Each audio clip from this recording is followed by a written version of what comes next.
Did he have crime? Is that your fault?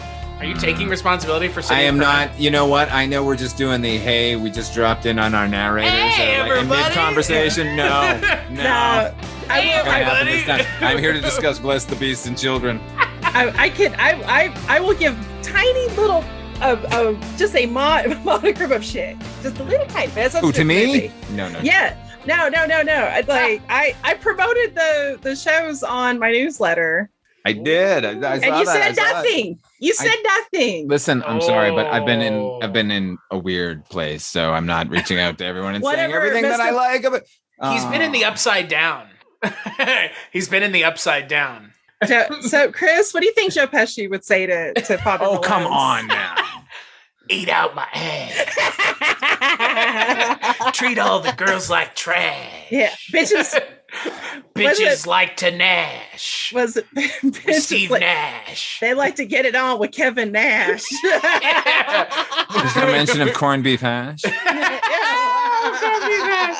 Hey, speaking of old-timey things from southern regions of this country, Father Malone, the green-haired southerner.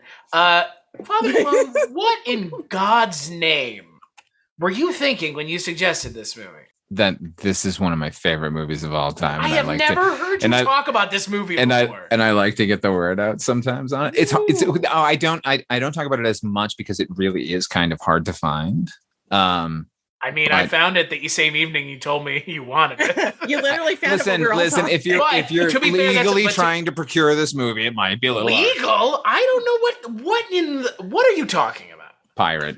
Army mateys, Exactly. Don't be throwing no bottle of vodka at my hand. Oh wait, this is where you go, ooh, I'm so scared. No, Amazon women. The internet police are gonna be sicked on me. They're gonna backtrace it. Listen, this is a movie that typifies a subset of movies that I love, which is the sort of youth, either run wild or misunderstood youth that everyone was trying to capture in the late 60s, early 70s when studios were in free fall and we're just like, we don't know what these kids like. Give us something. This falls into that period. And it is one of the movies I remember earliest in my memory, honestly. And its effect on me personally, I'm picking this movie based on just that I like the movie because it is so formative to me as a human being, honestly. Interesting. Yeah, man. When I talk to somebody else who's seen the movie, I always joke that it's the movie that taught me how to be melancholy, like as a 6 or 7 year old. So I get that there are limitations in this film, and I get it is kind of an oddball choice, but I think it's well worth it. It's earnest without Vern. like tipping. It doesn't fall into maudlin at all, which is like my number one thing for any movie that sort of traffics in sentiment. Any film that ends the way this one does, one might even say. Holy shit! Good ending. Spoilers, yo. Yeah, well, I didn't spoil the ending. I just said the way this movie ends. But we're going. Oh, we're gonna spoil. Yeah. Oh, yeah. No, wait, hold on. We're not gonna spoil a movie from the 70s, 1971. This 51-year-old movie. Yeah, it's you been out all for have seen long it. enough. Yeah. But so on this episode of the Culture Cast, I am joined by Mondo Heather Drain. Hello. I don't know why I waved, but well, we can see you. Exactly. I'm doing it for my brothers in arms here. And all the way from the Wolf and Raisin headquarters, Father Malone. Hey, hi everybody. I want to say something clever about Bless the Beasts and the Children now. Some quote or something. Quote from that movie. Insert here. I'll just leave that. Good. That's what I was hoping. Yeah.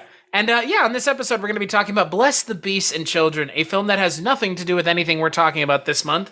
But it's a movie that, the three of us wanted to talk about because Father Malone said it was worth watching. Your gun club is condemning this movie? We are condemning this movie, Bless the Beasts and Children, because it is a vicious attack upon the hunters of America. The gun buffs who will not be held up to ridicule. Do you feel... Believe me. You feel this film will offend the rifle people? I do.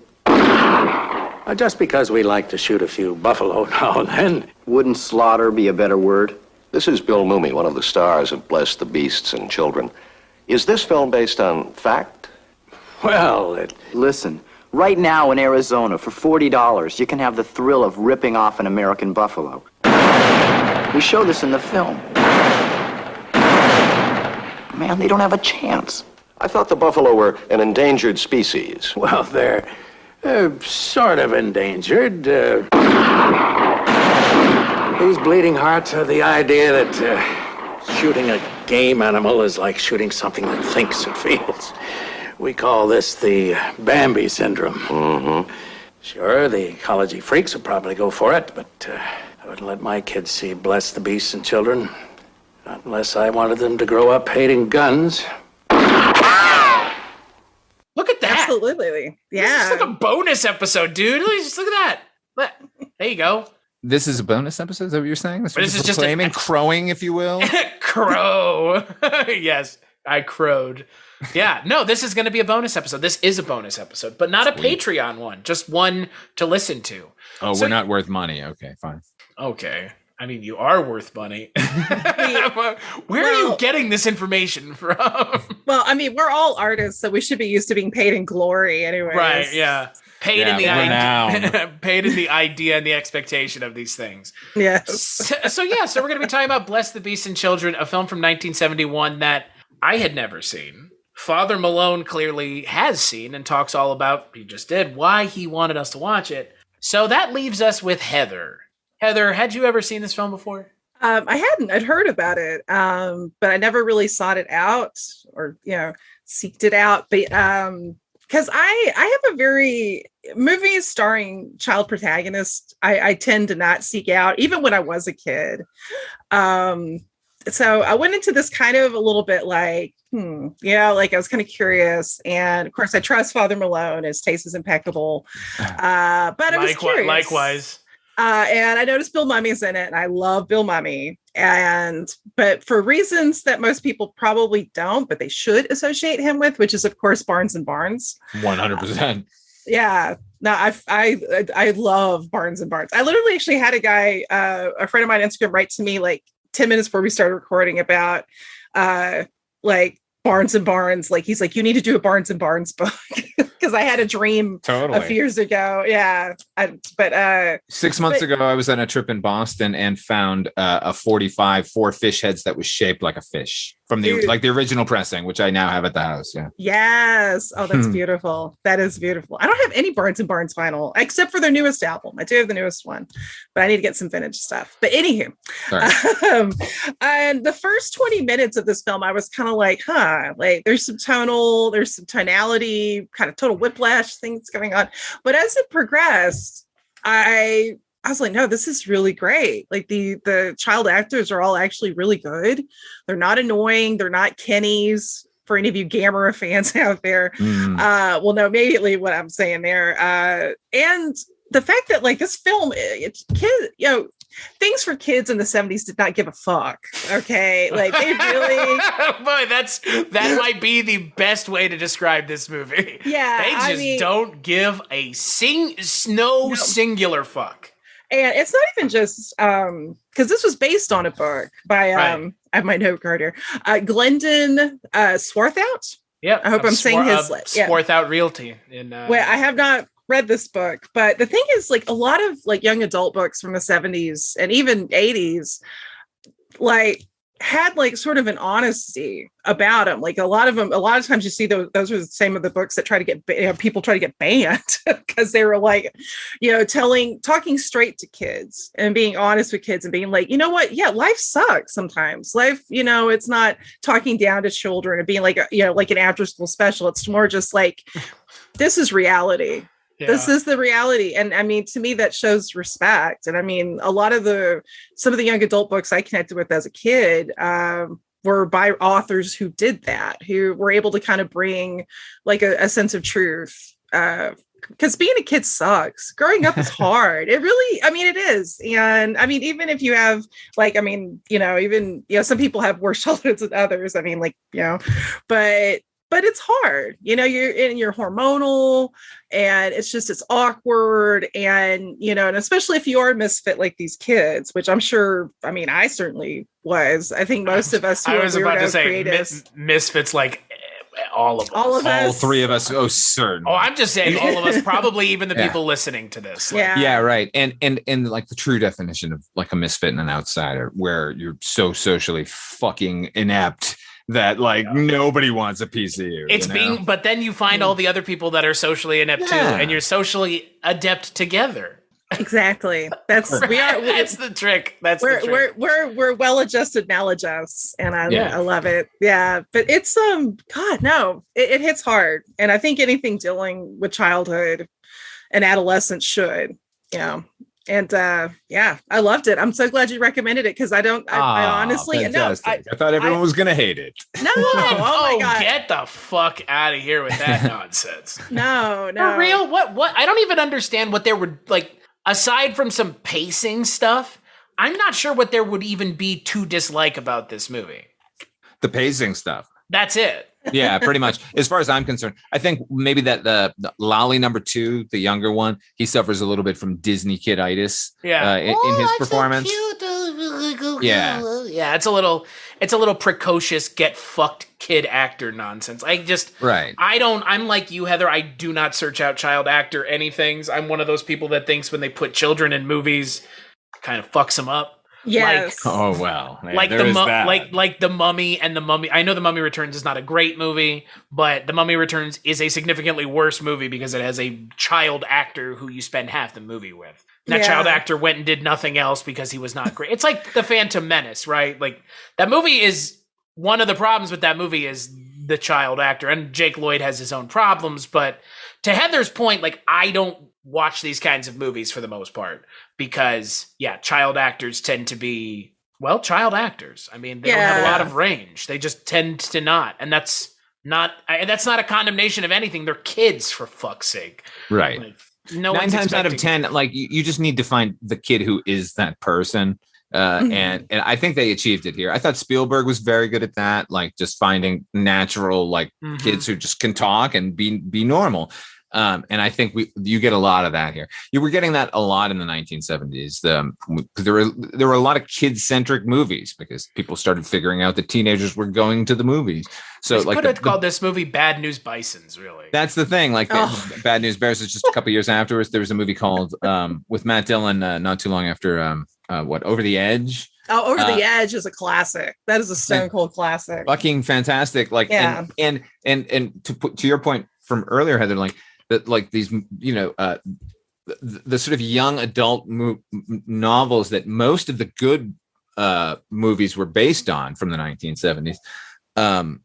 We're laying it out like, they were saying, hey, these are young adults who are having complex issues and emotional problems, and we're just sort of like shunting them to the one side, and just like the rest of the world is, or at least America was like bubbling over, like so are they, this is definitely the movie we watched, Blessed the Beast and the Children, is 100% a reaction to like Kent State and My Lai and what was going on politically and the turmoil in America at the time. And I love how goddamn earnest this movie is. Like you can tell everyone was hoping and praying to like really reach somebody with the movie. I don't know that it reached me in the way that they were hoping for, but it worked. And clearly the love is on the screen as far as I'm concerned. Yeah.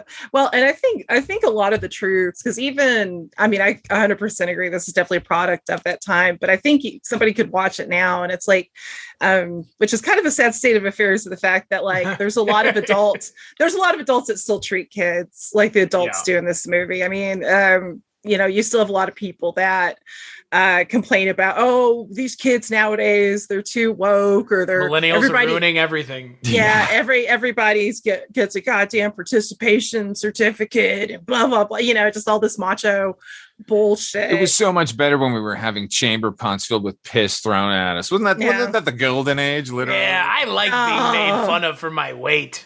Yeah. Cool. That was a good time. Institutionalized bullying was so fantastic. Yeah, I love it. Don't you? Like, what the fuck? Who the millennials are the problem, yo. Again, I would like to continue to point out that we have not stopped them from having financial stability, traveling, taking vacations, and enjoying themselves. But hey, we're ruining everything. Millennials remind them that they thought they could just fuck the world up and leave it behind, and no one would give a shit. And now they feel the world guilty. wouldn't push back. So that's the problem, exactly. Yeah. Well, and then it comes to something like this, where it's the pushback. And that's what a huge portion of this movie is about, is a group of children pushing back against the societal norms that they're being continuously bombarded with. Yeah. On all sides. God, it's like you feel so bad for the kids in this movie because, like, again, our childhoods notwithstanding, like, these kids' childhoods are pretty fucked up, but not really. Like you said, Heather, like, this is not really outside of the norm of the way kids are still being treated. So yeah, and really, like, they're being abused, but they're, like, not being extremely abused. It's just like it's like a realistic amount of abuse, which is, again, like you said, Father Malone, the earnest nature of the movie. It's like, it's not overdoing it. It's just like, no, this is just the way that it is.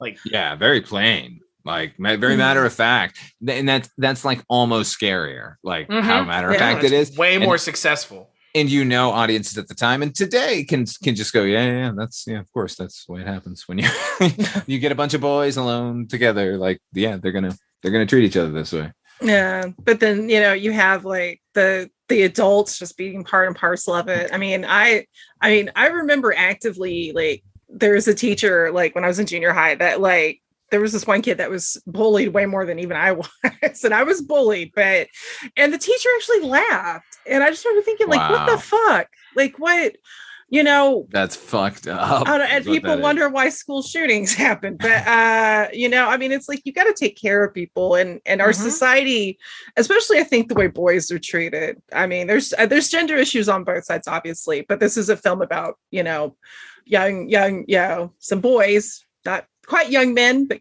some of them getting close to that. Right. But and this whole just notion of just, like, you got to be a man, and you got to be a winner. And if you're not a winner, you're a misfit, and you're a ding, and you might as well. A ding, which my mom calls me a ding all the time. But not like this. Like in an actual loving way. We call each other such a ding. Yeah, you're such a fucking ding. Like, yeah. You see what I mean? Yeah, and then my mom calls me a doink. Like, the wrestler. Like Doink the Clown. Yeah. So ding and doink. But like when I saw it on this, I was like, this is fucked up. Yeah. Well, and what's funny is, in all the things that I read about this movie from the time when it came out, they don't mention it. But this is also, like, a pretty big condemnation of toxic masculinity, I would say. 1,000%, I would say. Yeah.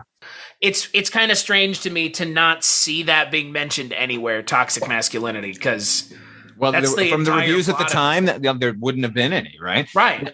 I think at the time, and I don't even know if the filmmakers were considering it, they were just like, these are the misfits, this is how society treats them, not like, this is how guys treat each other. Like, it's so funny to me, like, just even the notion at the time, and continuing, where you would take somebody who clearly doesn't fit in a society at all, and you go, I know what we can do. Let's send him to a camp filled with everyone who doesn't understand him, and he doesn't understand. That'll learn him.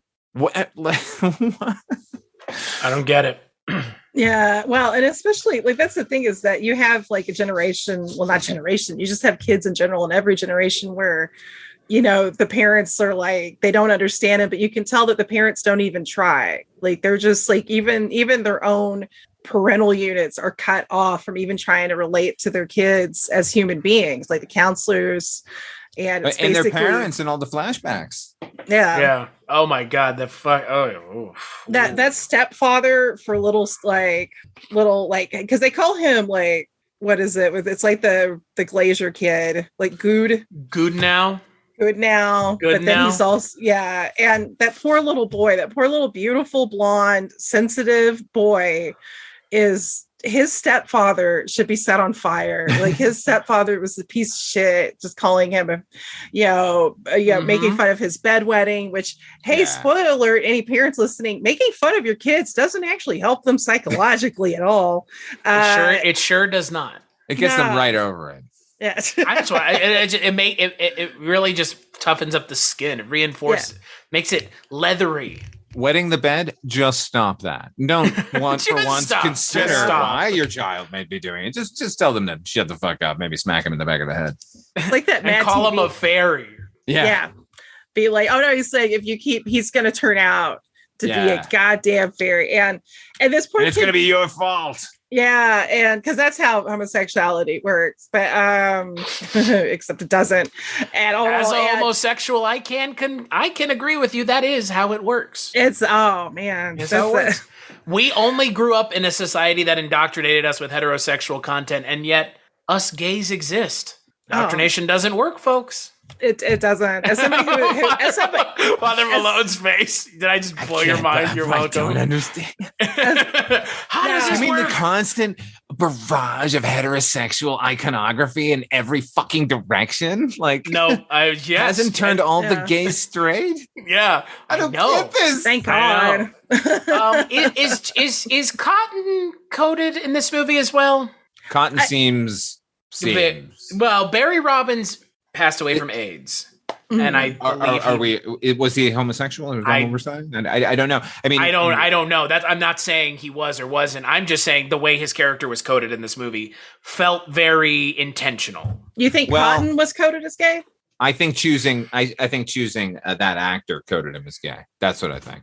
I think even at his like most sort of masculine moment, he kind of comes off as homosexual, I guess. I don't know. Now I'm getting in trouble. Please cut all this. No. That's what I felt. This. I mean, look, as a gay man, I felt bad saying the same thing. Like it's get me in trouble too. But it's like it felt kind of. He's not playing it gay. That's I want to say that. No, he just gives off a vibe. Let's say. Yeah, it's. So if there Rupert is any coding Everett. going on, it's Stanley Kramer choosing this guy and going, do more of you. Yeah. Which this has something to do with it, but Barry Robbins apparently auditioned for the Monkees. I could see him. I mean, if they had I don't know which role he would have been in. It would have been he would have been such a cute little Davy. Uh-huh. I don't know. It's fascinating because I didn't actually think that with Cotton. I did wonder that with Gudenwald because he never denied it. I mean, I'm pretty sure he was. Yeah. But I like the fact that if either one of these characters or both are coded, it wasn't done in an obvious offensive way, like, which was cool. And just, I don't know. God, this film makes you hate not only adults, but humanity kind of. well, that's the thing. I mean, so the way the book ends is slightly different from the movie, but the way the movie ends is much worse. I think it's also, similar to callback Father Malone Chronicles from the Crypt with Three's a Company. Like, this is the worst ending, but this is the ending that this thing 100% deserves to have. Yeah, where his like mother this basically shoots and kills him. Yeah, like this was the the dream that starts the movie for Cotton. Yeah. Like, right. Yeah, it's and that for me is like this was how this was going to end any way you cut it. Right. And it's an improvement on the book's ending. Right. So in the book, Heather, he drives off a cliff by accident. Yeah. And in the movie, I can't believe the way this movie ends, to be perfectly honest with you. Listen, man, like I said, so I must have been 6 or 7 when I saw this movie. And then it was on every year, once a year. Yeah. No joke. Right. And let me tell you, as a little fat kid, I more than related to Miles Chapin's character. His performance is fucking awesome because Miles Chapin is fucking awesome and he needs more work and somebody give him a starring role in something. Oh God. Yeah. So yeah, I mean child Warren Beatty. What was he? When did he play that? Dude, no, he just looks like a child Warren Beatty. No, he looks way better than Warren Beatty. Warren Beatty looks greasy. I'm sorry. I've never understood the whole heartthrob thing with Warren Beatty. Hold on. Not Warren Beatty. He looks like a young Ned Beatty, the guy from Deliverance. he could be in the Beatty family. I won't say he doesn't, but yeah. Are you saying he's got Beatty adjacent features? I think it's like maybe he's like in the Beatty neighborhood. I don't know, like kind of the Beatty district. It's something about his nose. I think probably maybe.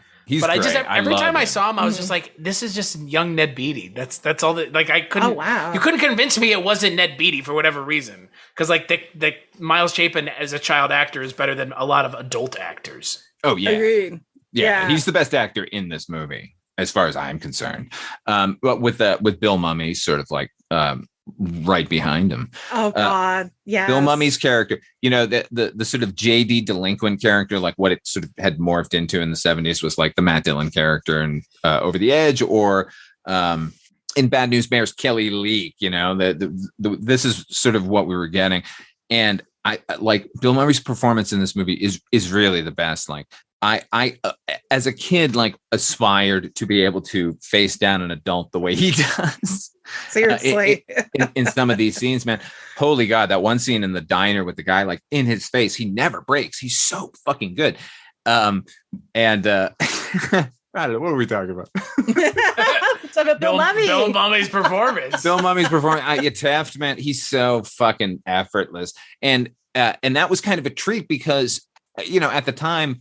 There weren't many TV stations when I was growing up. There were 3 like networks and like a dozen like syndicated kind of stations. And so you'd see this movie once a year, which was exciting for me, but like every day Lost in Space was on. So here's this little kid. And then once a year I got to see him turn into a teenager, which again, I know this movie is way too formative to talk about in a decent critical manner, but like I shocked rewatching it how many things like affected me, like just that alone, seeing him very young, like relating to him because on Lost in Space, he was my age. And then seeing him just a few years later and seeing like you could be a badass in the world I was growing up in. Anyway. Yeah, no, he is like the Flesh Tones, which is a band I'm a big fan of. They have a song called Manpower debut off of Face of the Screaming Werewolf, which is an excellent album that I highly recommend. But Bill Mumy has Manpower debut in this film. Like he's already just bringing the gravitas. And I also love it when like how he stands up to their like Wheaties, which is what like their cabin's called. that asshole counselor who calls them a ding, and the guy murdered these poor buffaloes. This guy's just he's like a dried out nutsack of a human being. And then and the way what's true. And I agree. It's like because like it's not a regular nutsack which is fertile and holds life. It's a dried out nutsack, hanging from a trucker's. I don't even know where I'm going with this. Anyways. To my point, it ain't good. It's not good. But no, the way that Bill Mumy stares at him, like, do you guys remember that amazing Twilight Zone episode where little Bill Mumy plays little Anthony? Yeah. He's staring at him like fucking Anthony. He's staring at them like he's gonna wish him into the cornfield. Yes, I'm gonna turn you into a Jack in the Box. I was living for that. I was like, yes, do it. Say, And you know what? You posted last night like my favorite shot in the movie, which is the transition for him with the ticker, the stock exchange so ticker going across his face and the slow dissolve. All of the transitions in this movie are so motherfucking 70s that I just love all. They're wild. So they are. Some of them don't always, I think, work dramatically, but they are so out of the box. When Lolly One is pounding his head against the wall and the whole frame goes with it. That was a lot. That one was a lot, but I respect it because at least, I'd rather see somebody do something different. It's a choice. It's a definite choice. That's for sure. Also, just one more Barnes and Barnes side note. I promise. My last one. If you love that Twilight Zone episode, their song Cemetery Girls samples that episode. It's a great song. Oh, okay. Yeah, it's good stuff. It's also about necrophilia. As you do. Yeah. I do. Necromantic was on the last episode, I think, or was that with Mike White? I think that was with me. I brought up. I know you brought it up. That's for sure. Look at that corpse with the pipe penis. Oh, I know you brought it. That is one of the few films I nearly threw up while watching. Oh, really? In the theater. Yeah. I don't know if the movie's ever made me almost throw up. Maybe Forrest Gump. Oh God, here we go again. Sorry. Wait, Father Malone, have you thrown up? Have you thrown up in a movie? No. What was the other movie you got close during? Bonfire of the Vanities. No, I think that was it. That's the only one I can remember, like an actual physical, like retching kind of feeling. Ooh. Like while I was watching the film in a tiny version of the projection booth that I was working in, because we only had a 16 millimeter print of Necromantic and Necromantic 2. So we had a jury rigged little room that was like hot as blazes with this 16 millimeter projector with the reels run across the room because we didn't have enough room to have a take-up reel in the room. It was insanity. And so maybe like all of the stress and the heat like aided me while watching through the little porthole. But like when she's basically filleting the disembodied rotting penis, I was like, oh, Jesus H. Christ. So there you go. New sentence. Yes, in my defense, Chris, I brought up Necromantic 2, which has a musical number in the last episode. I think that's what it was. Oh, actually, that was when we were talking Rangila with Mike. That has yes, which is a great episode. Necromantic 2 is one of my favorite posters of all time with the guy, and she's sawing his head off between the like, what an image. I was at a thrift store in lovely Denton, Texas, and they had a fucking puzzle of that poster. No, they didn't, and I didn't buy it. I've never seen the second one. It's so much better. It's excellent. It's excellent. I love them both, but honestly, that poster was kind of a fucking turn. That poster was a bit. Did you ever see Der Todeskind?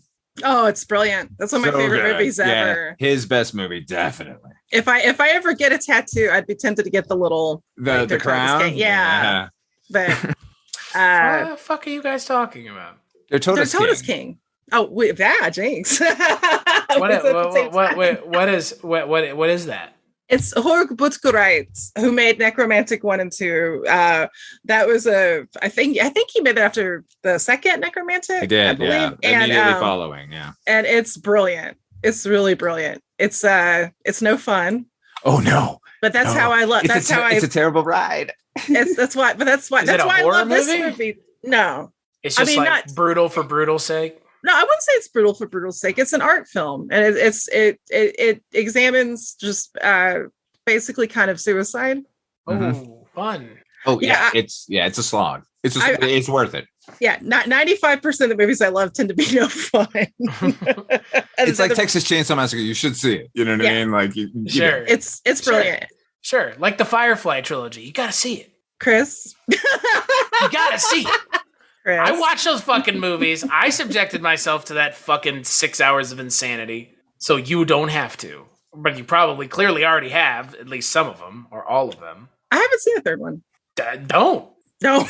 You're good. Are we talking about Rob Zombie's movies? Yeah, the Firefly trilogy. Oh, yeah. Okay, yeah. Just skip I've seen the third one. He's a piece of shit. I've gone about halfway through. So you got to the moment when the movie actually started? Oh, did it go? Because I don't care. Yeah, then like the other half, there's like another. Yeah. If I had been 10 minutes into it and I turned it off and it got good, I still don't give a shit. Yeah, don't waste my time for 10 minutes. It takes an hour to get to the point. That's insanity. What is it, like a 90-minute movie? No, the villain shows up in the last 20 minutes of the movie. I'm not even joking. Do they at least mention him in the first 2/3 of the film? Nope. Now I kind of want to watch it. It's a fucking piece of dog shit, man. See, that's the problem. Like, I watch bad shit, and then I watch stuff like this. I'm like, why can't I watch more stuff like this? Oh, this was so good. Children being slaughtered like bison. Actually, you know what's weird? The two films that kind of I feel like would make an interesting triple bill with this would be The Monkey's Head, and especially for that kind of like edgy sort of Vietnam violent Kent State flavor, and then Massacre at Central High, the Renee Daalder film, which I think is a brilliant film. I've seen it. I love it. I wrote about it years ago for Dangerous Minds, and it's one of my favorite movies. I definitely agree with Head as far as like the sort of the as a cultural touchstone of what's going on at that moment in America, like that. Oh God, it's so good. Have you seen Head, Chris? No. Oh my God! In heaven, go see it immediately. Yes, Gott in Himmel. Yeah, it's real good, man. What was the other one, Heather? Massacre at Central High. It's 1976. Massacre at Central High. I've never heard. Yeah. You've never seen that, Father Malone? No, I've not. Thank you. Now I'm going to change the title of my show. Yeah. You should change the title just for that one guy. For that one man, thank you. But anyway, bless the beasts and children. Yes. I want to watch Head, so please do. Yeah. Please do. It is subversive as fuck, and it bombed because people were thinking it's going to be like the show, like the Monkees TV show, and it is a completely different ride. And the editing, the cinematography, the music, co-written by Jack Nicholson. I was about to say, isn't Jack Nicholson involved somehow? Yeah. Like he pops in one shot, just like, hey there, with like a beanie on. More importantly, Timothy Carey's in it. Oh yeah. He's fucking great. Oh my god! Well, Timothy Carey could eat a sandwich, and you're like, oh my god, like he's so good. And what was it you said, Heather? You want to eat Timothy Carey's chili, and that's not a euphemism? From Columbo. Yes, I did say that. But it's not a euphemism. I swear. No, that sounds like if it was a euphemism, it sounds like ass. Eat out my ass. All roads lead back to this spot, everybody. All roads lead back to Vincent Gambini Guardino Jr. Sings for you. Oh my Jesus fucking Christ. Go away, Joe Pesci. Even when you hear a really good quality version of that song, it still sounds like he's saying, eat out my ass. So what you need to do, Chris, is apparently once a month just have a special episode with the three of us, and we just have this continuing conversation that relates back to the fucking Joe Pesci's fucking Vanity album from the early 90s. This is our version of Sartre's No Exit. It's waiting for Godot, but we're waiting for Gardino or whatever. See you next Wednesday. Waiting for Gambini. Waiting for good. If we mention him enough, he will not come on the show. He's not going to come on the show anyway. I was about to say, I don't. All right, thank you. But Miles Chapin, to go back to that, I loved you mentioning that, Father Malone. And it's funny because I actually was working on notes for upcoming projection booth I'm going to be on, and Miles Chapin popped up in it. What is it? It's Buddy Buddy. I've never seen Buddy Buddy. Oh, you're fine. Oh no, but I love Miles Chapin. That good, huh? Well, that's too bad. No, it's got a great cast though, and I don't want to spoil too much so people listen to the episode. Miles Chapin's great. The cast, you have Klaus Kinski in a Billy Wilder movie, which is why I wanted to see it. Okay, all right. Yeah. Well, I'll put it on my list, but like low down on the list. Low. Like Klaus Kinski? No, I love Klaus Kinski. That's why I wanted to see it. He's amazing. I love it. Yeah, come on, Kinski could like just stare at the screen and do nothing, and you'd be like, holy fuck, like what is going on? I'm a huge Kinski fan, which is why I mentioned Buddy Buddy. And Miles Chapin, I heard him interviewed actually on the projection booth, where he was saying because he was up for the role in Amadeus, the lead, and he had worked with Milos Forman on Hair. And so he got really, really close. And years later, he was working on the People versus Larry Flint with Milos Forman again. He said, "Hey, could you tell me why didn't you cast me as Mozart?" And he said, "Because you have too much class." And that's the greatest reason ever to not be cast in a role. And he was right. That's the thing. Like Tom Hulse, he's a jackass. Like Miles, he's always Pinto. He's always going to be Pinto to me. I mean, I can't take him seriously. Yeah, right. Well, anyway, and Miles Chapin definitely like I said, I related like way too hard to his character. Like I wanted to be Teft, but it was Shecker all the way for me. And the great fear in my fragile young mind was that I was going to just end up as Cotton, like completely ineffectual and just like shouting like at the cosmos. Like I don't know. This movie twisted me in too many ways. Sorry. No, it's beautiful. I mean, it's honestly like if you're gonna watch something that kind of does that to you as a kid, it should be something good and not not like some Disney horse shit or whatever. Meet the Feebles. Oh, I love Meet the Feebles. What's wrong with Meet the Feebles? Oh, no. I'm just saying that would have been kind of even worse for my young mind watching the Muppets doing what they're doing. Oh, that's fair. Yeah, at least I could relate on a human level to these people. Like, I think for me in watching this movie, it's interesting to watch because again, like I know it's a kids movie, quote unquote. It's a youth movie, right? But it's not. It's Easy Rider for the kids is what they're kind of going for. Yeah, which is like not a kids movie even then. No, that's my point. Like at the end of this film, a child is murdered by adults. Like I said, the 70s didn't give a fuck. Like, no, like, hey, like you like this dog? You like this kid?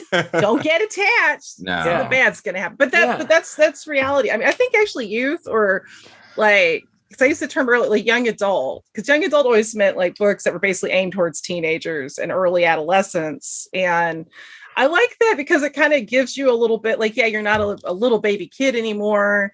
You're starting to mature, but you're still forming. And I feel like that term probably kind of encapsulates it really well. It doesn't sugarcoat it because I always find it so weird when adults try to like censor books that are young adult books for kids. Or I don't know. I'm with John Waters where he said, listen, if a teenager wants to read Henry Miller, fucking let him. If he even knows who Henry Miller is, let him read him. How bad can it twist them really? When I was 11, I read the book The Relic because I wanted to. As you should. Right. Like I don't because you were curious. Yeah. Well, and you got through it, right? I mean, it scared the shit out of me. But good, because that was what it's a good thing to do. But exactly. Like, who cares? Yeah, I don't understand. Like plenty of entertainment has fucked my head up, but I know my head was already fucked up. This was just spoke to me and let me know that I wasn't actually crazy. Right. Well, and that's the thing about this kind of stuff is like these are the kinds of things that I should have been reading in high school because I reread The Great Gatsby recently, and I got a lot out of it now as a cynical, disillusioned adult because I think that book is made for cynical, disillusioned adults, not teenagers who should be fucking starry-eyed in love with the world and optimistic. It's for the fucking adults that they end up becoming because you live in this fucking country. See, I was already pretty cynical as a teenager, and so I remember really like The Mayor of Casterbridge by Thomas Hardy really spoke to me. But I was also a really nerdy writer kid. I know that's a shock. And what? I know, right? Shocking news today. Breaking news, ladies and gentlemen. Hey. But no, it's true. Hey, if we'd all been in high school together, we probably would have hung out. I was a fucking nerd. I was fucking weird. I was the kid who went to high school and lived near no one. My parents drove me to school, which means I never hung out with anybody. That give you an idea of how I grew up. But it got you spared from the bus. But Chris, speaking to that, this idea of these like what was acceptable in high school, like I couldn't relate to The Great Gatsby. Like the closest we were given was Catcher in the Rye, which is from like a teenage perspective. I didn't even read that. I didn't even read that. I've never read it. It does deal with like teen angst and like ennui and where do I fit in? Je ne sais quoi. No, but it's still like coming from somebody in like the 50s. Yeah, sure. I mean? No, just like, but you're right. Like it's like how the fuck does that speak to anybody in the 90s? Right. I can relate to it kind of, man, but it's 1985. Like, what does the green light mean? What do the eyes of Dr. T.J. Ellington mean? He keeps going to the carousel and I'm like, really? Like, I don't get a carousel in my town. Like, that's your big metaphor, huh? Yeah, well, no, it's the land between the billboard and Gatsby's house. But I would have appreciated reading this in high school. Yeah, well, that's what I'm saying. Like, that's what I'm saying. Like, this is the kind of stuff that kids in high school should be reading, not fucking Huckleberry goddamn Finn. Like, I appreciate that it's well-written literature, but, like, when you're a teenager, you can be reading other things, too. Like, you need to know society is going to bully you and then kill you. That's all you need to know as a teenager. I mean, you should know that, though, already being in high school. Right. And here's a nice confirmation because then it lets you know. So with the time you have, find the other people who are being bullied and are going to be murdered by society and have a good time when you can. And or try and like hit back a little bit. Free the bison. Yeah. If that's your thing. If that's your form of rebellion, go do it. But go free, you're a bison, right? Also have a better plan. Well. This is a cautionary tale. Well, that too. But I mean, speaking metaphorically, go free your own bison. Yes, right. And like ultimately, this is just all about rebellion and everything. Like Stanley Kramer has been on the record saying over and over again, like, this was his like takedown of like the gun, the type of gun society we had come to be, but like that doesn't account. Oh yeah. Which he's like, I think we failed in that. I'm like, yeah, you think you did? You fucking totally did, dude. Like one of your leads has a fucking rifle and it saves them like a bunch of times. Deus Ex Remington, right? And then like they try and play it off like I've got BBs in this. Like get the fuck out of here! You just blew out a tire with your BB. Yeah. Oh God, with Bruce Glover.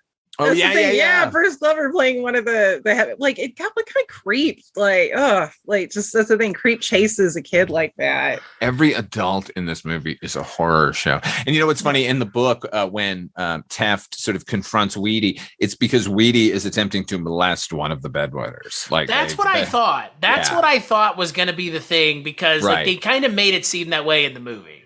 Totally. Where they were they just couldn't pull the trigger. I think they were like, we're already kind of pushing it with Cotton's ending here. Yeah. So I don't think they pushed it with that ending. I think that ending is the only way this movie could end. Right, but even 4 years beforehand, no studio was going to release a movie where our lead teenager is shot dead by his mother while trying to free Buffalo. Holy shit. Yeah. Why not? those the Buffalo scenes were pretty harrowing, huh? God. Yeah. Well, that was Buffalo rough. being murdered on screen. That was I had to look away for a lot of that. Chris, what was that? What was that Australian movie we watched with the fucking kangaroos? The Donald Pleasance one? Yes, where they showed footage of like a kangaroo hunt.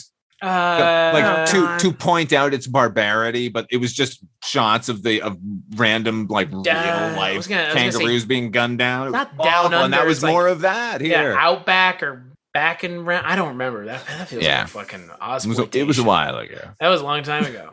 Honestly, that kind of like I felt like that tonally is like where this movie was, where it's just like it is kind of wallowing in a little bit of the nastiness that you kind of get in these 70s movies. And like it's only a 70s thing. Like, Deliverance, stuff like that, where it's like you feel the grit and the grime and it's believable. I mean, this is like Cockfighter for fuck's sake. They're showing birds fighting for real. Right. In this, they're showing bison. No, it's but it's like I'm not down with it. And I should have had a warning long ago in this episode because I put a warning on Cockfighter, like, hey, we're talking about a movie with actual animals dying. Mm-hmm. I would assume that I don't think that any animal died for this movie. They were I just think they did go footage. out. Yeah, they went and found those people who do this sort of thing and maybe shot it or bought the footage and I think it's almost the latter because you notice the film stock when it's actually clearly real is a little grainier. Yeah, it goes to like a stock thing. Yeah. And look, I want to comment like what they're talking about doing in the movie with the bison, like as someone who hunts, like there is some of that has to be done in regards to the ability for the animals to have amounts of land consistent with being able to live and actually be abundant. So it's not a bad thing that what they're doing in the movie, but the way that they're doing it is fucking horrifying. No, yeah. And the boys are the buffalo. Sorry, go ahead. but they are. But like my point is like the way the movie presents what they're doing is bad because of the way that they're doing it. But like what they're actually doing is something that needs to be and has to be done. I don't think it needs to be done the way they do it. Well, that's my point. They're basically poaching. But my point is like it's often just like you go and get a tag for that kind of animal and you go and hunt that kind of animal. Right, and that would be fine. This is a shooting gallery. It's exactly. Yeah. And that's my like point. Attica or something. Right, it's like but that's my point. They don't make a distinction in the movie that like this kind of conservation is actually okay. It's just the way that they're doing it is really fucked up. And like actual people who are respectful, meaningful, like actually give a shit about hunting would not be okay with this kind of hunting because it's literally that kind of hunting is illegal in Texas. You can't you can't hunt over fucking bait or feed. And that's what this is. You're literally shooting at an animal 30 feet away from you. Like it's insanity. I can't even believe this is actually happening. It's insane to me that this is a real thing. Is it still happening? I hope not. I mean, hopefully this movie would have affected some sort of change, right? I mean, I guess I assume that this is a real thing. Yeah. No, it is. I mean, I assume. What's the buffalo population these days? Yeah, I don't know. Okay. Well, Yeah. I haven't really seen any lately. yeah. I'm a Well, little worried about. out Somebody there give in them a call. Nevada, out there in Las Vegas, are there any buffalo? Somebody call Bill Mumy if anybody knows. Yeah. But again, like it's one of those things where the entire story is being told that the children are the bison. So It's not subtle. It's as subtle as the opening of American Werewolf in London, where the boys are in the back of the sheep van, the sheep truck. yeah, it pretty much. It's so like God, the adults are such ghouls in this, and just like and then Jesus. like you see that little boy carrying out like the severed head of one of the buffalo. that kid is great. Don't you want? My God. Even as a young child, I wanted to fucking punch that kid in the face. He's so he's the I like it. It's great. Yeah. Oh my God, he's so like self-aware. He's not precocious. He's like self-aware, and he's going to be a horrible human being, just like all the adults, just like his daddy. Yeah. I mean, Chris, because I find, I mean, this can happen anywhere in the country, obviously, but I feel like those of us in the southern region, we went to school with kids like these, and I got bullied by kids like these, actually, kids like that. And I've also been to like stuff where people, and this is so gross to me, because Chris, I see what you're saying about hunting, and I've known people that have lived off the land, and they're respectful, and but there are more of those than there are people like this. Like that's the problem with hunting in general, is there are more people that just don't say shit about it than the people that are like, look at that fucking mount. Like, oh God. No, most of the people I've known that hunt, like for every cool person I know that's done it respectfully, I feel like there's 5 or 6 that are like, I'm going to go out with the boys and go to Cabela's and go out drinking. It's like bullshit like that. But I can't tell you, I've known a number of people who are like, oh, isn't this adorable? And it's like their little 4 or 5-year-old, like with a gun over a dead carcass. Yeah, I don't know. It's the fucked 5-year-old up. ought to be killing shit. Like, no. I mean, I don't know. You want to put a firearm in a 5-year-old's hand. I mean, I know somebody right there is gnashing their teeth, saying, "I do it," and good for you. But I just don't as an idea like it. No, I mean, we won't get. Hey, let your kids be kids, okay? Don't let them be like. It's so. But hey, what if like, your kids are into hunting? Well, then you teach them about. I mean, again, take like them out. I don't know. My 5-year-old. To your point, though, Heather, like in the South, like that's as common as a lot of other very young things for other kids, other places. Listen, I'm a northerner through and through, so I know. Hey, I don't understand. I'm not defending. But I'm not defending it. It's just what I mean. Like, right? Yeah. I don't have a problem with hunting and people who are like respectful of the land and using the fucking animal. Like, it makes more sense than me buying a steak in a fucking grocery store. This is magic. I won't hunt anything that I would not eat. Like that fucking is disgusting. Hunting for sport is a problem. Let's face it. Exactly. Okay? 100%. Like you could not make a case for me why someone needs a fucking elephant mount in their house or God. No, I mean if people really want to hunt for sport, they should hunt for long pig. It's so delicious. Makes a good roast. Serves at 20 to 30. Ooh, yes, an Egyptian feast, if you will. But no, like Bill Mumy's character, has a great line that kind of attests to that, where the counselor says like, "Oh, they're just a bunch of dumb animals," and he says something effect like, "Yeah, well, there's a lot of dumb people, but we don't go around just shooting them." And I was like, I clapped. I was like, yes, preach it to the mountain. That is true. He's clearly that was a necessity in this film's case. Like every adult in this movie and all the other kids, basically everyone needed to go, except these poor kids. There are no mentally unhinged children. Yeah, nobody gives a shit about. There are no redeemable characters in this movie outside of the main kids. There really aren't, right? Like, and even the main kids are like, they have their own issues. Like I don't even like some of these characters, these kids. You know what I mean? Like. Everyone has a problem here, and it's like a problem with a capital P, right? Like does it feel overbearing? I'm wondering. Yes, if you guys I was about to say, like it feels because, almost like a stereotype. Yeah, but again, like inured in this movie, But the problem with it being a stereotype in this case is it works.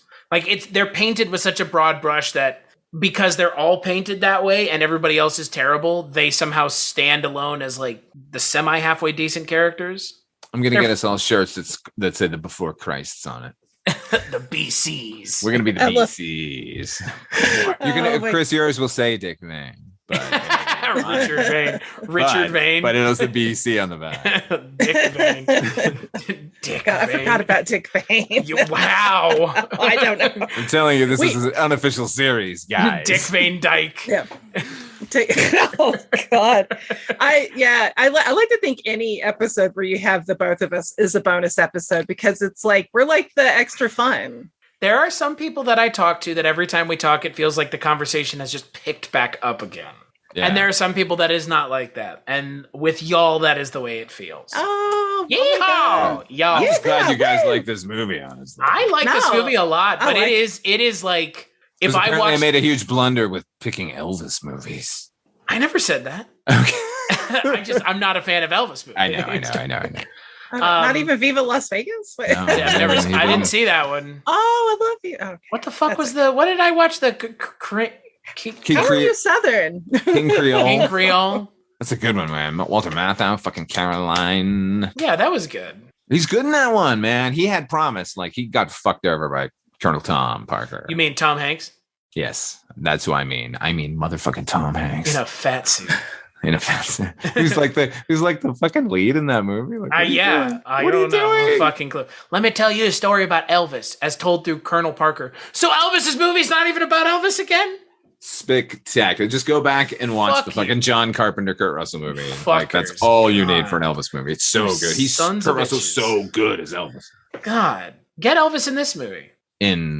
Bless the Beast and the Children? Yeah. Oh man, it would have been great. Just one scene. I mean, the Carpenter sang the fucking theme song. Great song, by the way. Holy we haven't cow. even mentioned the music in this movie. Right. Well, we spent half of the last episode talking about the music.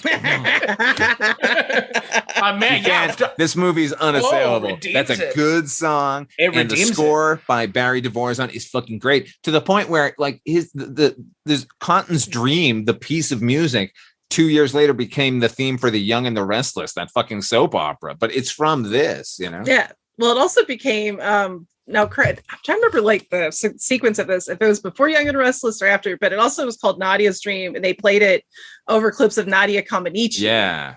Right. So it was Cotton's Dream, renamed Nadia's when they reappropriated it for the Nadia Comaneci thing. But it had already been subtly been used for Young and the Restless. So is that better or worse than the other incidental piece of music that I always think of when I think of you, Father Malone, which is the fucking Bugsy Malone? Oh, which Bugsy Malone thing? The thing from the end of Bugsy Malone. Oh, what the we could have been anything we wanted. Yeah. Is this better or worse? To give a little love. That's the name of the song. Have you ever seen Bugsy Malone, Heather? No, I think, did you guys ask me this the last episode? We did. You did. Should we just do a Bugsy Malone episode? Probably. I want to talk about it again. Right the wrongs. I want to have a good time and talk about that movie. It's a fucking We did not have a good time. We did not have a good time talking about that. There have been a couple episodes of my show where, like, I think about it, I'm like, we did not have a good time talking about this movie. That's the only one that I think I was on. Where I was the Idiocracy episode was another one where it was like it became overtly political, and I was like, oh. It's like, can we talk about the movie? Yeah, like, that one invites it a little bit more than Bugsy Malone does. Well, yeah, I mean, the things we got hung up on Bugsy Malone were like, okay, fine, sure. It was viewing the movie through a lens that was unfair to the movie as far as I was concerned. I mean, it's still fucking weird.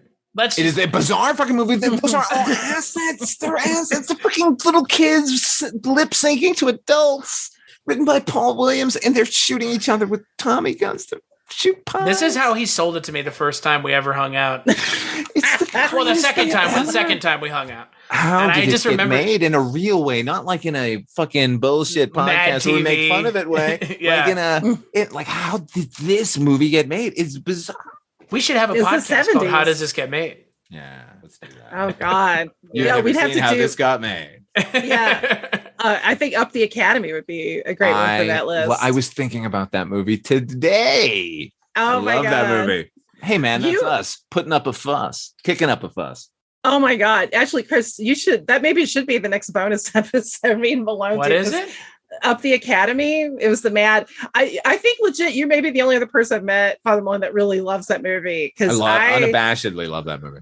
I wrote a piece for a former place I haven't written for a few years now, and the editor, who was usually super cool, refused to run it because he hated the movie that much. What? He hated it.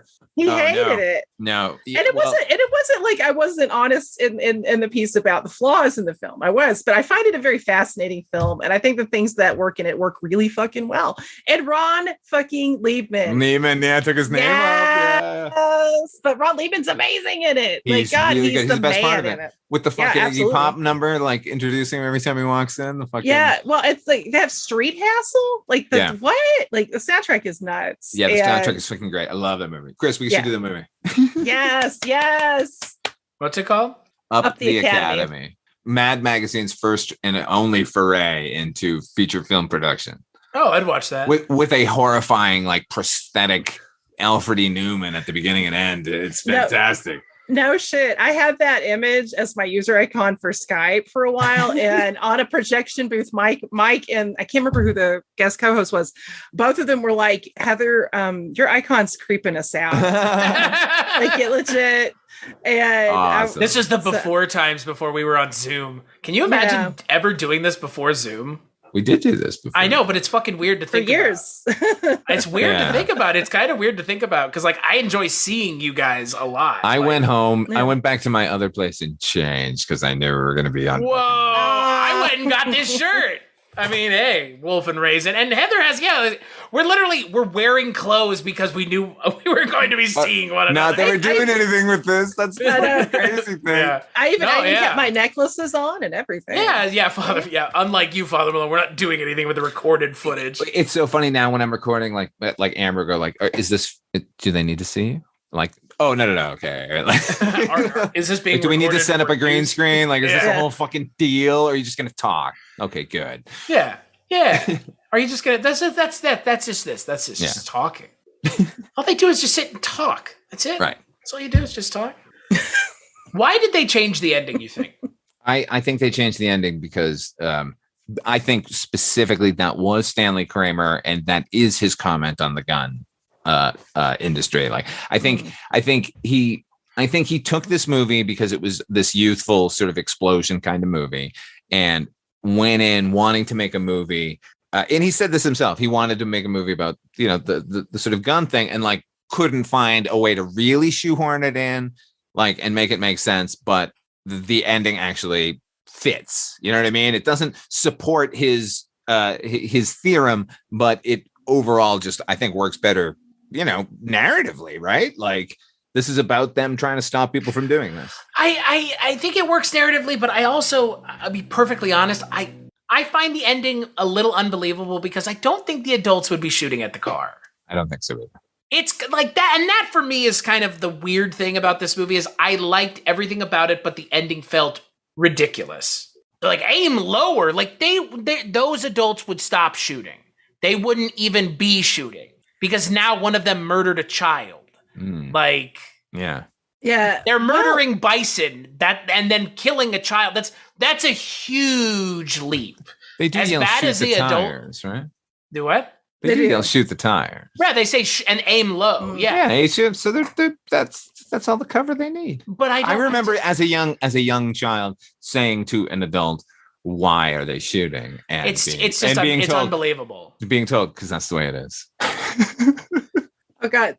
So you had one of the counselors from Box Canyon. Basically. Yeah.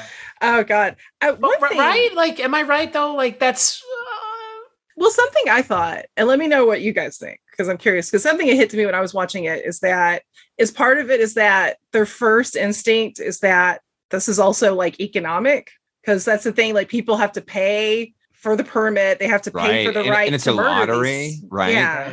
I'm the only one in my family who got one. Oh God, that little shitter kid. Definite shitter kid. Total shitter kid. Speaking of things that keep showing up in these episodes, shitter kid. It's shitter kid. It's because it's true. Like, once you hear that phrase, everybody knows what it means. Everybody knows, like, shitter kid. Right? Yeah. But because I kind of almost took it both as a cynical sort of fatalistic approach, not only like guns and how our society treats those that are viewed as weak, even if they're obviously not, whether that's a child or an animal or whatever, but also like money, like actual heart and humanity is put on the absolute bottom of the totem pole.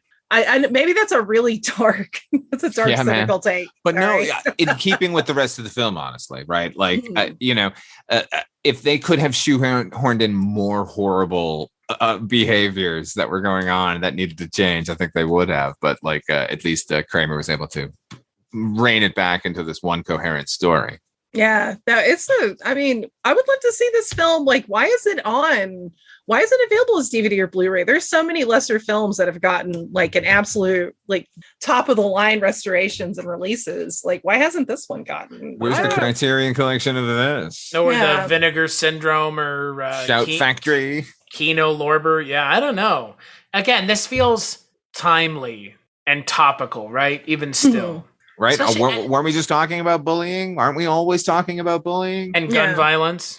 Yeah, like, I mean, and this movie came out in the 70s, it was 51 years ago, and like, it's completely relevant. I mean, the film stock might be a little grainy, and the outfits are a little more dated, but like every theme here is like as relevant now as it was then, perhaps more so.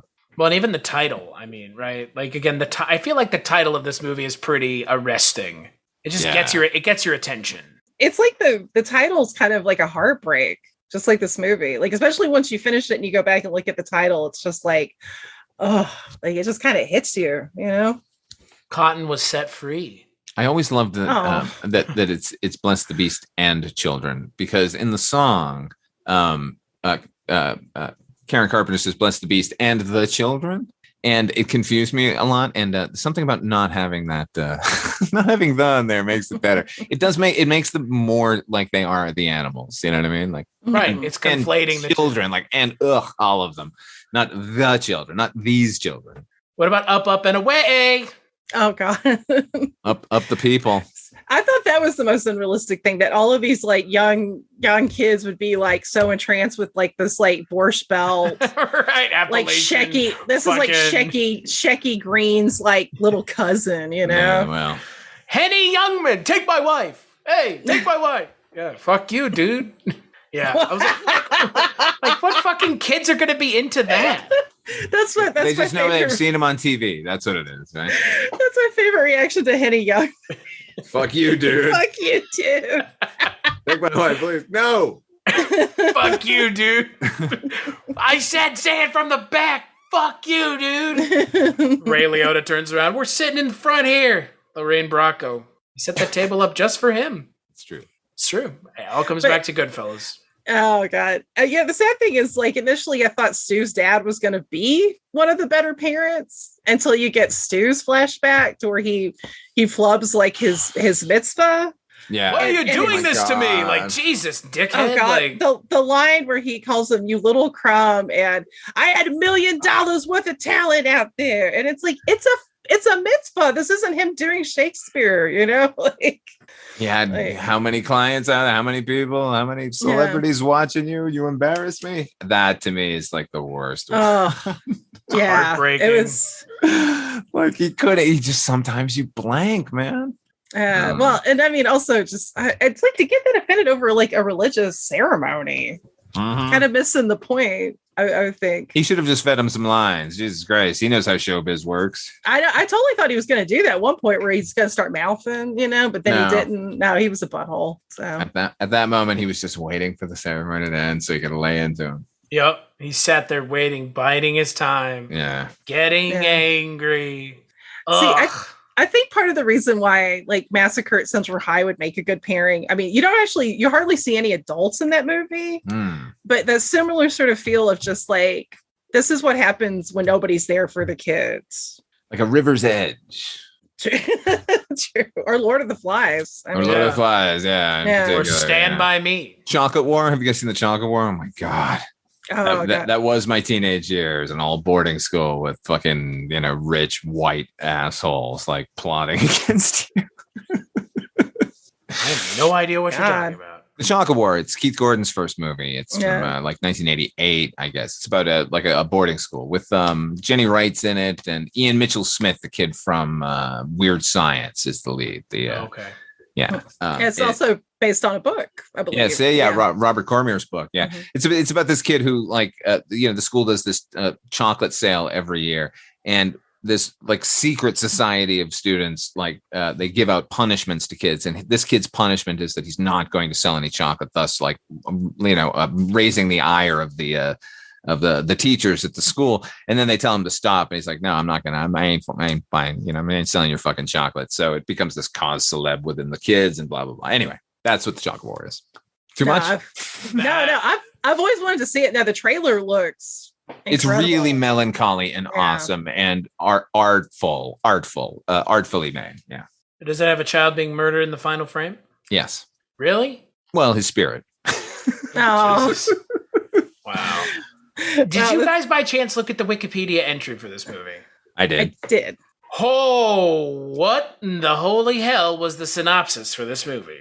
Did you guys see the synopsis? No, I skipped it. Please read it aloud for our listening audience. It's like someone copy and pasted their analysis of the movie into the synopsis. Oh, please. Yes, let's get into their analysis of the movie, could we? I'm dying. Let's go. Are you fucking serious? Okay. Oh, yeah, totally. Cotton perceives that success will free the boys of psychological crutches and allow each to stand alone in defense of self. Cotton sacrifices his life not only for the buffalo, but for the boys he has led to this one miraculous triumph. The implication at the end of the film is that the remaining boys are no longer dings or weirdos, both in quotations, as they have all gained a sense of pride in their abilities and have saved themselves, as well as the buffalo, from extinction. The title of the film, and novel, in parentheses, exemplifies the dual yet unified nature of the theme. Both beasts and children need to be free to roam, to develop, and to discover, but the freedom that is given to the buffalo at the film's conclusion is worthless, because their very natures have been altered by man. Outside the fence of the preserve, the tame buffalo will never find wild plains and grasslands on which to roam, and their natural habitat, along with their natural spirit, has been destroyed. The children, however, have regained their spirit and independence, and eventually they will triumph over the fear instilled in them by their parents and society. But it is conspicuous that they will require the love and compassion of others. I hate it. I remember that now because I skipped it because I was just like, when I read writing that I'm just like, if it doesn't click with me immediately, I'm just like, I won't skip it. And I don't know. I feel like I'm being, I don't know. I hate. That was some purple fucking prose is what it was. That person thought they did a really good job. That prose was fucking puce prose. It wasn't purple prose. Right. Like, there was nothing to be had from it. I feel bad. I don't know. It's like part of me feels bad about, I hate being mean, like, but it's terrible. That's a terrible. Sometimes it's okay to be mean. That's on the Wikipedia page. They want that to be read. No, they don't, because anyone can. I'll go edit it tonight and change it. And it'll probably be changed back tomorrow to that. Can we? I know, because that one dickhead is the one like safeguarding. I love this movie, and it is my favorite. I told you I had a long-standing fight on Wikipedia. I kept changing an entire season of Night Court, and with some completely outlandish thing, and every day the guy would change it back, and then I would go and find some other episode and change it, and did this back and forth. God. And I was eventually banned from Wikipedia. Yeah. Domestic terrorist Father Malone. Yeah, I guess so. Yeah. I made a joke about Wikipedia one time that bit me in the ass because somebody like on the projection booth, like I joked to Mike because somebody, I don't know who it was, but they're like, oh, like Heather should be on there, and I joked saying, yeah, if you put me on there, make sure and credit me as Heather Boom Boom Drain. And Mike did it. And of course, because he is that way. Yeah, and it's hilarious. He's accommodating. It's still like it's that's the only place. But now it actually works out because when I made that joke, I didn't know the wrestler Colt Cabana, who's called Colt Boom Boom Cabana. Oh wow! And so it's like it was a peek into the future. It was fate. Fated. It was destiny. Just like it was destiny for Cotton to get murdered. Oh God, poor Cotton. What did you guys think? Because like the ending of this movie is obviously heavy and depressing. You know, but I kind of like Father Malone might disagree with you, I think. Oh no, it completely is. No, it's not depressing at all. Watch Harold and Maude immediately after this, and then fucking cut your throat. I know, like But the thing is, like, because it's almost, but then you see the buffalo running free. And so you're like, well, maybe that's the little caveat that there's beauty amongst the blood. But then it goes to the outro montage of various kids holding various severed heads of various animals that are the trophies that the different clips over that sad ass music. I was like, Christ, I mean, that's what I took from the movie, right? The assholes in charge have trained an entire next generation to take their place, and the misfits are just going to be slaughtered like the animals as well. That's indoctrination. Yeah, man. Yeah. Like, come on. And you know what's funny in the book? The kid goes over the cliff, and then the last bit is the rest of the kids being surrounded by the hunters. And then it's this ambiguous ending. Like that's even more bleak than I think the one that we got, because it seems like all the adults know they've done something wrong by shooting and killing a child, but like apparently it was supposed to be even darker. Damn. That ending is even more unbelievable. You freed the buffaloes. Now you must. Now you die. What the fuck? I really would have preferred the end of this movie. The music would have just been the Fletch theme from Fletch playing over the fucking heads. No, like the other one, the one that plays over the end of Fletch, because it does the same thing in Fletch. I'm gonna the put fucking that together. freeze frame. And to promote this. Oh, great. No, but with the jaunty Fletch tune from the beginning. Oh my God. Christ. Oh. I think kids today would appreciate this movie. Show this to the disillusioned Gen Zs. Yeah, man. Don't think you've got some market on that shit. We've all been going through that for time immemorial. Yeah. Right? You think you had it rough? At least you weren't getting shot while freeing bison. And hot rider cars. You kids have no motivation. Get out there and learn how to do that. Yeah. I like that. Yeah, that's his trick. I know he's the rebel child. BBs. Yeah. Right. That's a 22, bro. Ain't no fucking BBs I didn't see. God. This was a good pick, Father Malone. Good. I'm glad you guys enjoyed it. And Yeah, I hope at least one person out there goes, I'll fucking seek this movie out, because that's the whole idea. Yeah. It shouldn't be that hard to find. I mean, I'm not saying it isn't hard to find. It kind of is. I'm saying it shouldn't be that hard to find. Agreed.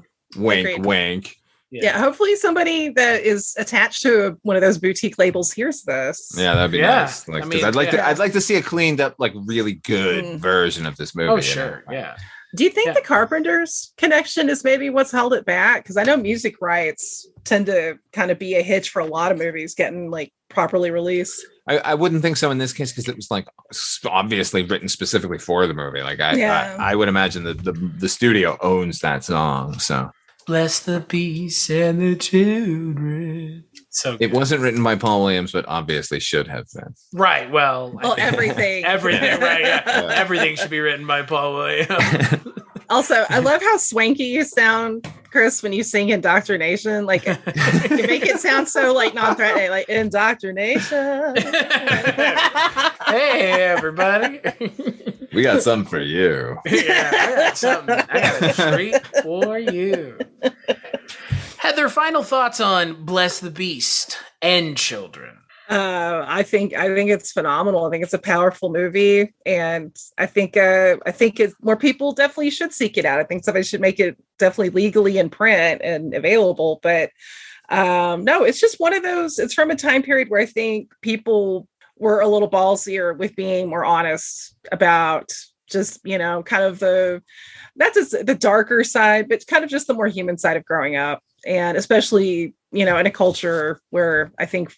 People don't let kids be kids. Don't let people be themselves either. So, yeah, I think it's great. I'm so glad you recommended this, Father Malone. Well, the 70s oeuvre extended into YA films, as they would say. Yeah. Yeah. What about you, Father Malone? Final thoughts on the movie you chose. I certainly, like I said, hope people watch it, and I think it's one of the better examinations of sort of teenagerdom that came out of the 1970s. Like, it treats everybody really fairly as far as those kids are go. I mean, all the characters, all the villains the adults are obvious caricatures, and but but I think the tone of the movie is great. I think that the heart of the movie's in the right place. I love all of the, like I said, the sort of 70s kind of transitions that we get. That, like, it's fun, feels like a movie. And I don't know. I love this movie, and it speaks to me on a level because it fucking affected that goddamn level in my case. But I think there's still plenty to be mined without it being as formative as it was for me. Well, and I think for me, I can see how this would have been, obviously, as a lot of the things that I've seen that I kind of resonate with me when I was, your age, when I was similar. So I wish I had seen more things like this, but the things that I did see, affected me positively as well. Like I'm not even joking, like Fletch. So yeah, no, yeah, we have those things, and they turn us around for whatever bit of magic that occurs when those things do. Yeah, it was a lot of stuff that was on DivX for me. It was really weird. There's a handful of movies that were on DivX that are like, these are the movies that I like think of when I they're like core memory type thing. You know what I mean? You guys get it. 100%. Yeah, you guys like movies, I think. I've seen rumors. a few. I've heard rumors. I'd like to see more. Yeah, moving pictures in color with sound. What is this? The future? So yeah, I don't have anything to plug because as this is a bonus episode, it's just going to come out whenever. All right. Look at that, Father Malone. No ragging on you at all. I know, huh? Nothing but communication and love. Yeah, look at that. Finally. Pricks. Oh, you asshole. Son of a bitch. Take that, fuckers. So rude. Listen here, you. Yeah. Listen here, Mr. Bison. You want to go out with the rest of them? No, man. Yeah. I'm a raisin. So speaking of raisins, Father Malone, where can people find you if they're looking for you on the internet? If they're looking, go over to fathermalone.com, where you can find Wolf and Raisin the Banachek podcast. It's a video podcast I do with my co-host HP over on the East Coast. That's a link tree, fathermalone.com. So you can also find Dark Destinations, which is a half-hour radio drama that I write and produce. And you can also find Chris and Mike White and I do a podcast about, the Twilight Zone 85 called Dreams for Sale. We also do one about the Night Gallery called Midnight Viewing. Is that enough? That's a lot. That's like I think it's too many, right? That's a Chris level plug there, pal. Oh, God, I'm almost. I'm starting a taxi one. You're getting close. I know. I saw you're becoming me. I know, dude. It's too much. It took a while, but you're here. Yeah. Enough already. God, just stop already. But not you, audience. Go to fathermalone.com. Yeah. But if you want to get into a verbal argument with Father Malone, go to my YouTube channel, which you can also get from fathermalone.com, and tell me some ridiculous thing about yourself that I don't care, and then hold me to some level of what I don't even know. Just don't go to my YouTube channel anymore. Wow, that's horrifying. Wow. Man, that's how we met. Look at that. I know, right? And people have been very, very nice, honestly. It's just these couple of people are dickheads. Anyway. They just stop harassing Father Malone. I mean, to be fair, you are clapping their cheeks back pretty hard. So okay, because they're being dumb. If they're gonna be dumb, then I'm gonna fucking slap hard, Don't hold back. You asked for this. Yeah. It's enough already. Now the gloves are off. Yeah. Heather, what about you? Where can people find you? You can find me over. Why are you That's a hell of a transition. That was a beautiful segue. Fuck the audience. And how about you, Heather? Do you fuck the audience? Where can people find you? Well, speaking of cheek slapping, with the assless chaps. Always. That's it. The only kind of chaps. Correct. And even better for leather. That way, it's you get musky. Ooh, but whoa, hey-o, musky.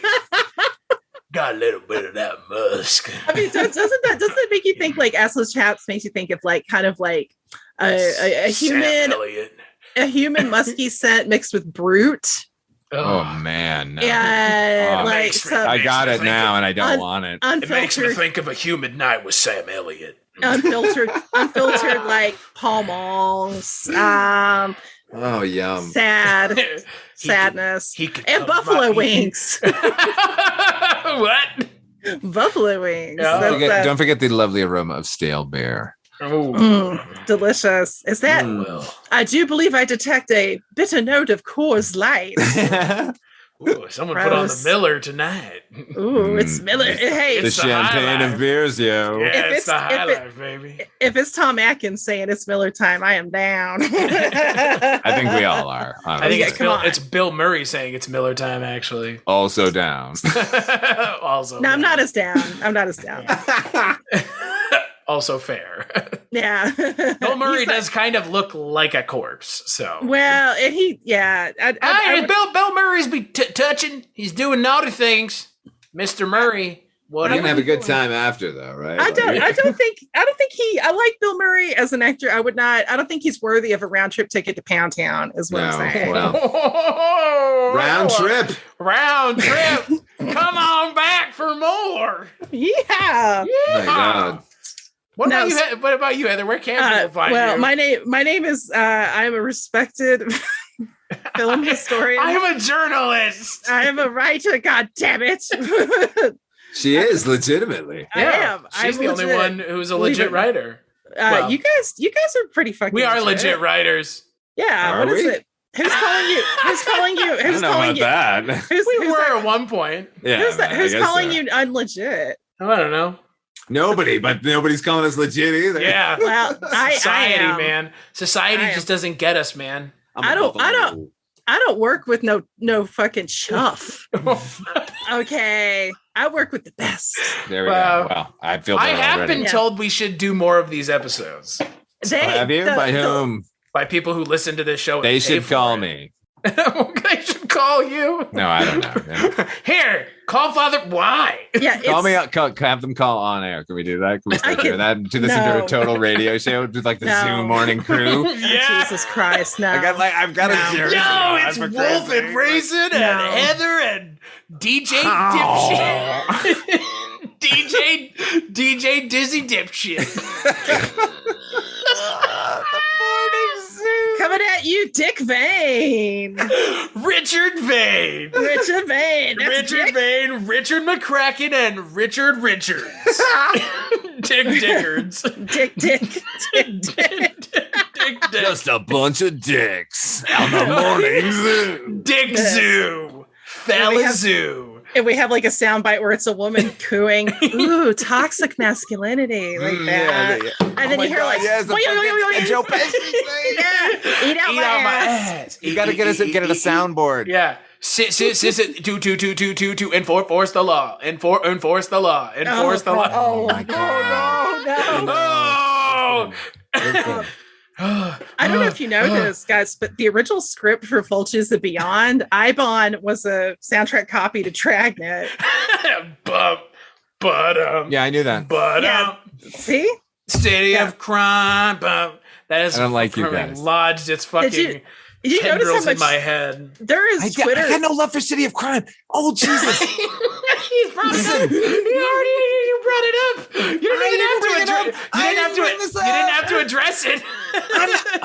No, did you guys notice Twitter? Like, no, that got love on my Twitter because, like, the Dragnet episode is getting mad love on my Twitter. Like, I've got, and I had. It's because it's fucking entertaining. When can we get the technology where I can slap you both? Where?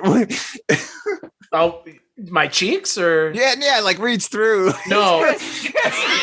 Oh, hey, that's not what I meant, fella. No, not those teeth, fucker. Maybe I don't know.